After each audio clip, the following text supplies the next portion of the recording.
રામજી ગોવિંદ ચોટલિયા માણેકપરનો રહીશ। આ ગામમાં પાણીનો પ્રશ્ન પેલાવેલો છે।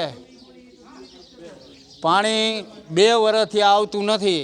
આડા ટોડા હરિપર ગરેડિયા 2 અહીંયા ફૂલ પાણી આવે અને અમારા ગામમાં તકલીફ શું છે એ અમને જણાવો। પ્રકાશભાઈ ગાંડુભાઈ ગઢિયા છે અને માણેકપર ગ્રામ પંચાયતનો સભ્ય છું। પાણીની સમસ્યા ઘણા છેલ્લા સમયથી છેલ્લા એમ માનો ને કે છેલ્લા 4-5 મહિનાથી તો અત્યારે તો હાવ છે જ નહીં। પાણી આવતું જ નથી ગામમાં ને આવે છે તો પૂરતા પ્રમાણમાં આવતું નથી। હવે આ જામનગર જિલ્લામાં રજૂઆત કરી, તાલુકામાં રજૂઆત કરી, ત્યાં ક્યાંય કોઈ વ્યવસ્થિત જવાબ મળતા નથી।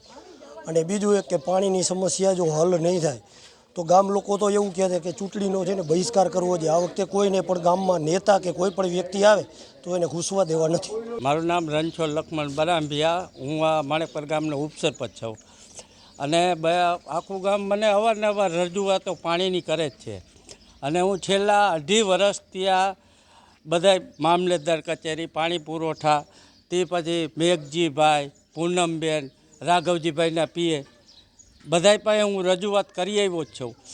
અહીંયા અમારા ગામમાં એકમાં જ પાણી નથી આવતું। બાજુમાં હરિપરમાં આવે, માણેકપરમાં આવે, હાડા ટોડામાં પાણી આવે, પણ અહીંયા નથી આવતું। એનું કારણ શું છે? રાજકારણ છે કે બીજું છે શું? અવારનવાર અમે રજૂઆતો કરી જ છીએ, નથી કરતા એવું નથી। અહીંયા આવે છે તો એ કરી છે। હમણાં ચૂંટણી આવશે એટલે સરપંચોને ઉપસરપંચોને અમને કે હરખે બેવા નહીં દે, મત દ્યો, આ દ્યો, તે દ્યો, પણ અમારી સમસ્યા કોઈ હજી સાંભળતું નથી અને હજી લગીમાં સાંભળી પણ નથી।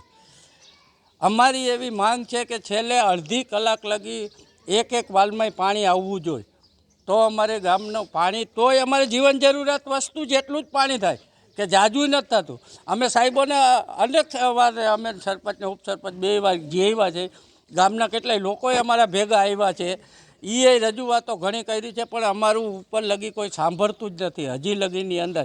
એની રિક્વેસ્ટ હવે અમે આ ચેનલ દ્વારા કરી છે અને જો આવતા ચેનલમાં હવે અમને પાણી નહીં મળે તો મતનો બહિષ્કાર કરવા લગીના અમારી તૈયારી છે। ચૂંટણીનો બહિષ્કાર કરશું ત્યાં લગી અમે બહિષ્કાર મતદાન કરી નાખશું, પણ અમારે પાણી જોઈ અને ઉપર લગી નેતા લોકો થોડુંક સાંભળે ને અમારી તકલીફ દૂર કરે